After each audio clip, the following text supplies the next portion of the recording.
அஸ்ஸலாமு அலைக்கும் வரஹ்மத்துல்லாஹி வபரகாத்துஹு. அல்ஹம்துலில்லாஹி ரப்பில் ஆலமீன் வஸ்ஸலாத்து வஸ்ஸலாமு அலா ரசூலில்லாஹி வ ஆலிஹி வ ஸஹ்பிஹி அஜ்மஈன் வமன் தபிஅஹு வ தஆஹு பித்தீன் இலா யௌமித்தீன்.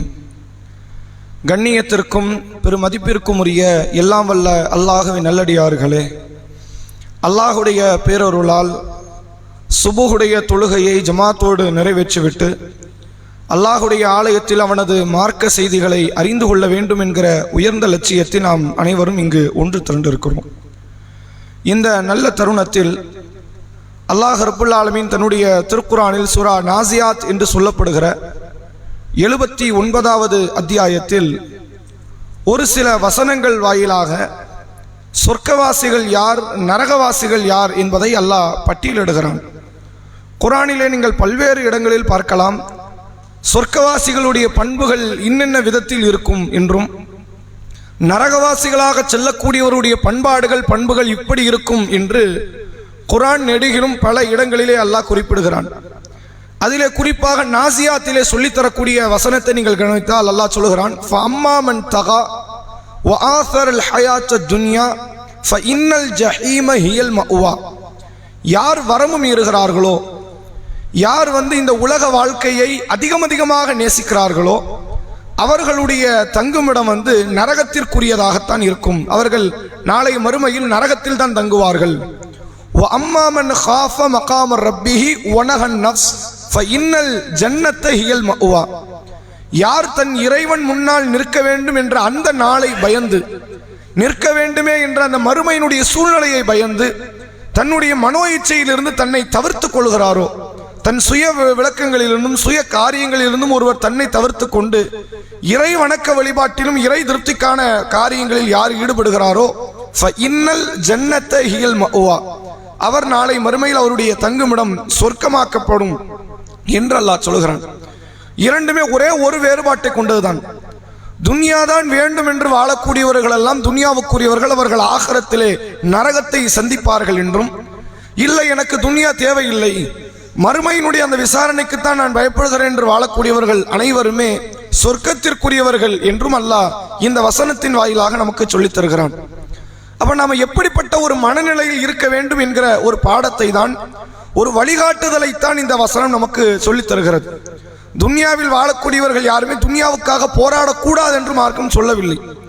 நம்மை திருமணம் முடிப்பதற்கு இஸ்லாம் தூண்டுகிறது, பிள்ளைகளை பெற்றெடுப்பதற்கு இஸ்லாமிய மார்க்கம் ஆர்வமூட்டுகிறது. அந்த திருமண வாழ்க்கையிலும் பிள்ளைகளை பெற்றெடுக்கக்கூடிய தகப்பனார் தாயார் என்கிற அந்த வாழ்க்கையிலும் பொருளாதாரத்தை சம்பாதிக்க வேண்டும், அதற்கு செலவழிக்க வேண்டும் என்கிற ஒரு வழிகாட்டுதலையும் இஸ்லாம் சொல்கிறது. இன்னும் சொல்வதாக இருந்தால், அமல்கள் குறித்து இஸ்லாம் சொன்ன வழிகாட்டுதலை விட பொருளாதாரத்தை தேடுவதை குறித்து இஸ்லாம் போட்ட வரம்புகள் குறித்த வழிகாட்டுதல் அதிகம். எப்படி தொழ வேண்டும், எப்படி நோன்பு வைக்க வேண்டும், எப்படி ஹஜ் செய்ய வேண்டும் என்று சொன்ன வழிகாட்டுதலை விட எதை பற்றி வழிகாட்டுதல் அதிகம்? எப்படி பொருளாதாரம் சம்பாதிக்க வேண்டும், சம்பாதித்த பொருளாதாரத்தை எப்படி சேமிக்க வேண்டும், சேமித்த பொருளாதாரத்தை எப்படி செலவழிக்க வேண்டும், பிள்ளைகளுக்கும் வாரிசுதாரர்களுக்கும் எப்படி பங்கு பிரிக்க வேண்டும், நம்முடைய சொத்து பத்துகளுக்கு யார் உரியவர்கள் யார் உரியவர்கள் அற்றவர்கள் என்ற பொருளாதார ரீதியாக சொல்லித்தரப்பட்ட மார்க்க ஷரியத்துகள் மிக அதிகம். அப்ப இஸ்லாம் துன்யாவில் வாழக்கூடாதுன்னு சொல்லியிருந்தா இவ்வளவு விஷயத்த எல்லாம் சொல்லியிருக்கவே கூடாது. நீ சம்பாதிக்காதுன்னு ஒரு வார்த்தையில முடிச்சிருக்கணும். நீ எதுக்கு சம்பாதிக்கிற, சம்பாதிக்க வேண்டாம், செலவு பண்ண வேண்டாம், சேர்த்து வைக்க வேண்டாம், நீ அல்லாஹ்வுடைய ரசூலை நினைச்சுக்கிட்டு திக்ர் பண்ணிட்டு வாழ்க்கையை நடத்திக்க என்று சொல்லி இருக்கணும். அப்ப இஸ்லாம் வழிபாடுகளை பற்றி சொன்னதை விட காட்டிலும் எதை சொல்லி இருக்கிறது? பொருளாதார ரீதியான சட்டதிட்டங்களையும் ஆட்சி முறைகளையும், எப்படி ஒரு பொருளை விற்க வேண்டும் வாங்க வேண்டும் என்கிற வழிகாட்டுதலை சொன்னதில் இருந்து துன்யாவில் வாழ்வதற்கு இஸ்லாம் வழிகாட்டுகிறது. ஆனால் துன்யாவில் மூழ்கிவிடக் கூடாது என்பதை இஸ்லாம் அதிகமாக நமக்கு நினைவுபடுத்துகிறது. அல்லாஹ் திருக்குரானிலே சொல்கிறான், யா அய்யுஹல்லதீன ஆமனு, ஈமான் கொண்டோர்களே, லா துல்ஹிக்கும் அம்வாலுக்கும் வலா அவுலாதுக்கும் அன் திக்ரில்லாஹ். அல்லாஹ்வுடைய நினைவை விட்டு உங்களுடைய பொருள் செல்வமோ உங்கள் பிள்ளை செல்வமோ உங்களை திசை திருப்பி விட வேண்டாம். பொருள் செல்வம் இருப்பதில் தப்பு கிடையாது. எத்தனையோ பல நபிமார்களுக்கு அல்லாஹ் செல்வ வளத்தை அதிகப்படுத்தினான், சுலைமான் நபியை போன்று. பிள்ளை செல்வம் இருப்பதில் ஒன்று தவறு கிடையாது. நபி யாக்கூப் அலைஹிஸ்ஸலாமுக்கு அல்லாஹ் 12 பிள்ளைகளை கொடுத்தான். எவ்வளவு நாள் பிள்ளை செல்வத்தை பெற்றுக்கொள்ளுங்கள், தப்பு கிடையாது. எவ்வளவு வேண்டுமானால் பொருள் செல்வத்தை பெற்றுக்கொள்ளுங்கள், தவறு கிடையாது. இந்த பொருள் செல்வமும் இந்த பிள்ளை செல்வமும் மறுமை இலக்கில் இருந்து இறை நினைப்பை விட்டு உங்களை திசை திருப்பி விட்டால் ஒமை யஃபஅல் தாலிக், யாருக்கு திசை திருப்பப்படுகிறதோ ஃபஉலாயிக ஹுமுல் ஹாசிரூன், நஷ்டவாளிகள் என்றால் அது இவர்கள் தான், வேற யாரும் கிடையாதுங்கிறான்ல. துன்யாவை நோக்கி அந்த பொருளாதாரத்தையும் வாழ்வாதாரத்தையும் உலக செல்வத்தை நோக்கி நீங்கள் அடி எடுத்து வைத்து இறைவனை நினைப்பதில் இருந்து நீங்கள் திசை திரும்பி விடுவீர்களே, ஆனால் நீங்கள் யார் நஷ்டவாளிகள் என்று அல்லாஹ் நம்மை பார்த்து திருக்குர்ஆனிலே குறிப்பிடுகிறான். இந்த பிள்ளை செல்வம் விஷயத்திலே அதிகமாக சோதிக்கப்பட்ட நபிமார்களில் ஒருவர் யாக்கூப் அலைஹிஸ்ஸலாம். யாருமே அதுல மறுக்க இயலாது. எந்த அளவிற்கு என்றால் ஆயிஷா ரதியல்லாஹு அன்ஹா மீது ஒரு முறை அவதூறு பரப்பப்படுகிறது. அப்ப ஆயிஷா ரதியல்லாஹு அன்ஹா அவங்ககிட்ட ரசூலுல்லாஹ் வந்து சொல்றாங்க, ஆயிஷாவே நீங்க என்ன செய்யுங்க, நீங்கள் உங்க தகப்பனாருடைய வீட்டில் போய் கொஞ்ச நாள் இருங்க, அல்லாஹ் இது குறித்து சட்டங்களை அருளுகிற வரை. ஒருவேளை நீங்கள் தவறு செய்திருந்தால், நபிக்கு தெரியாது, ஆயிஷா நாயகி எந்த ஒரு நேரத்திலும் தவறு செய்ய மாட்டார்கள் என்பதில் மாற்றம் இல்லை. இந்த காரியம் இது குற்றச்சாட்டு உண்மையா பொய்யா நபிக்கு தெரியாது. ஒருவேளை நீங்கள் தவறு செய்திருந்தால் அல்லாஹ் கிட்ட மன்னிப்பு தேடுங்க. அல்லாஹ் பிழை பொறுக்கக்கூடியவன், மன்னிக்கக்கூடியவன். ஒருவேளை நீங்கள் தவறு செய்யாமல் இருந்திருந்தால் அல்லாஹ் உங்களை பற்றிய அந்த பரிசுத்தத்தை அல்லாஹ் உங்களை பற்றி அல்லாஹ் சொல்லி விடுவான் என்று ஆயிஷா நாய்க்கு சொல்லி ரசூலுல்லாஹ் ஆயிஷா நாய்க்கு அனுப்பி வைக்கிறாங்க. இதுவரைக்கும் ஒரு 40 நாள் இருந்த ஆயிஷா நாய்க்குடைய மனவேதனை இப்ப ரெட்டிப்பு மடங்காகுது. ரசூலுல்லாஹ்வே நம்மள வீட்டில் உட்கார வேண்டாம்னு சொல்லிட்டாங்களா, அதுதான் அதுக்கு அர்த்தம். நேரடி அர்த்தம் வேற என்ன, வீட்டில் இருக்காதமா நீ கிளம்புங்கிறத நபி சொல்லியிருக்கிறாங்க. அதை கொஞ்சம் நாசுக்கான முறையில் பக்குவமாக ரசூலுல்லாஹ் சொல்லியிருக்காங்க. இது எந்த பெண்ணும் ஏற்றுக்கொள்ள முடியாது. உச்சபட்சமான மன வருத்தத்துக்கு போயிட்டாங்க ஆயிஷா நாயகி. அப்ப ஆயிஷா நாயகி சொன்ன ஒரு வார்த்தை என்னவென்றால், நான் யாக்கூப் அலைஹிஸ்ஸலாம் கொண்ட பொறுமையை நான் மேற்கொள்ளுகிறேன்.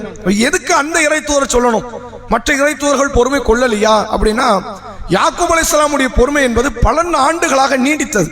இது ஒரு நாள் 2 நாள் 1 வருஷம் 2 வருஷத்துல முடிக்கல. யூசுப் என்ற தன்னுடைய பிள்ளை மற்ற பிள்ளைகளுடைய சூழ்ச்சியினால் கடத்தப்படுகிறார். பிள்ளை உயிரோடு இருக்கிறாரா மௌத்தாயிட்டாரான்னு தெரியல, என்ன நிலையில் இருக்கிறாருன்னு தெரியல. இது குறித்து அல்லாஹ் எந்த சட்டத்தையும் அருள. ஒரு வார்த்தை, இல்லப்பா உன் பிள்ளை வேற ஒரு இடத்துல நல்ல தங்கமா இருக்கிறார், பிரச்சனை இல்லை, நானே திருப்பி உங்ககிட்ட கொண்டு வந்துருவேன்னா எவ்வளவு நம்பிக்கை இருக்கும் அல்லாஹ்வுடைய வார்த்தைனா. அப்ப அல்லாஹ் அதை பத்தி சொல்லல, அதை பத்தி எந்த விதமான ஒரு கருத்தையும் அல்லாஹ் தெரிவிக்கவில்லை என்றவுடன் கடுமையான மனவேதனை. அந்த வேதனை யாக்கூப் அலைஹிஸ்ஸலாமுடைய கண்களில் இருந்து கடுமையான தண்ணீரை தாரை தாரையாக வடிக்க வைக்கிறது. ஒரு நேரம் அந்த அழுது கண்களெல்லாம் செவந்து கண் தெரியாத குருடராக பார்வையற்றவராக யாக்கூப் அலைஹிஸ்ஸலாம் மாறிவிடுகிறார்கள் என்று திருக்குர்ஆனிலே அல்லாஹ் சொல்கிறான். இதைத்தான் ஆயிஷானை குறிப்பிடுறான். அப்போ ஒரு பொறுமையில் இருந்தார்கள். நான் என்னுடைய மனவேதனையும் கவலைகளையும் யாருக்கிட்ட முறையிடுறேன், அல்லாஹ்விடத்தில் முறையிடுகிறேன் என்று யாக்கூப் அலைஹிஸ்ஸலாம் செய்த அந்த பொறுமையை போன்று நானும் பொறுமையாக இருக்கிறேன் என்று சொன்னார்கள். பிள்ளை விஷயத்தில் மிக அதிகமாக சோதிக்கப்பட்டவர் என்றால் அல்லாஹ்வுடைய தூதருக்கு பிள்ளைகள் மரணித்து இருக்கிறது. 3 பெண் பிள்ளைகளை ரசூலுல்லாஹ் பறி கொடுத்திருக்கிறாங்க. நுபுவத்துக்கு முன்னால் 2 ஆண் பிள்ளைகள், நுபுவத்துக்கு பின்னால் ஒரு ஆண் பிள்ளை பறி கொடுத்திருக்கிறாங்க. குழந்தை மரணத்தை விட, குழந்தை இல்லை என்கிற இப்ராஹிம் நபி ஜக்கரியா நபியினுடைய சோதனையை விட, தன் பெற்ற பிள்ளையை வழிகேட்டுல நம்ம விட்டுட்டோமே, நூஹ் நபி விரும்பி விடல, ஆனால் பிள்ளை வழிகேட்டுக்கு போயிடுச்சு. வழிகேட்டுக்கு போனதுனால் அந்த பிள்ளை நிரந்தர நரகத்துக்கு போயிட்டேங்கிற அந்த வேதனையை விட, பிள்ளையினுடைய மரணம், பிள்ளையினுடைய வழிகேடு, பிள்ளையே இல்லை என்கிற இத்தனை பல வேதனையை விட, புள்ள உயிரோடு இருக்குதா இல்லையா, உயிரோடு இருந்தா எந்த நிலையில இருக்குது அப்படிங்கிற அந்த தெளிவு இல்லாமல் வாழ்கிற வாழ்க்கை இருக்கிறது உண்மையில் நரகம். அதுதான். அவ்வளவு பெரிய சோதனையை சமாளித்த அந்த நேரத்தில் கூட நான் என்னுடைய எல்லா துன்பங்களையும் துயரங்களையும் அல்லாஹ்விடத்தில் நான் முறையிடுகிறேன் என்று சொல்லி வாழ்ந்த அந்த யாக்கூப் அலைஹிஸ்ஸலாம் உண்மையில் இறை நினைவை நாம் எல்லா சோதனை காலத்திலும் எப்படி கடைபிடிக்க வேண்டும் என்பதற்கும், மார்க்கத்தையும் மறுமையும் எப்படி சார்ந்திருக்க வேண்டும் என்பதற்கும் யாக்கூப் அலைஹிஸ்ஸலாமுடைய வாழ்வு மிகப்பெரிய பாடத்தையும் படிப்பினையும் நமக்கு சொல்லித் தருகிறது. அதைத்தான் அல்லாஹ் திருக்குர்ஆனிலே இந்த வசனத்திலே சொல்கிறான், அம்மா மன் காஃப மகாம ரப்பிஹி வனஹன் நஃப்ஸ் அனில் ஹவா. யார் மறுமையில் அல்லாஹ் முன்னால் நிற்க வேண்டும் என்பதை பயந்து மனோ இச்சையில் இருந்து தன்னை தவிர்த்துக் கொள்கிறாரோ, சுய விருப்பங்கள், சுய தேவைகள், எத்தனையோ பல காரியம் ஷரியத்துக்கு எதிராக நிற்கும். ஷரியத்து முக்கியமா என்னுடைய மனோ இச்சை முக்கியமா என்று வருகிற நேரத்தில் மனோ இச்சையை தேர்வு செய்வன் நரகத்திற்குரியவனாகி விடுவான், ஷரியத்தை தேர்வு செய்வன் சொர்க்கத்திற்குரியவனாகி விடுவான். அதிகமாக உலகத்தில் உள்ளவர்கள் சந்திக்கிற பிரச்சனைகள் என்பது தான் பெற்ற வாரிசுகளால் தான்.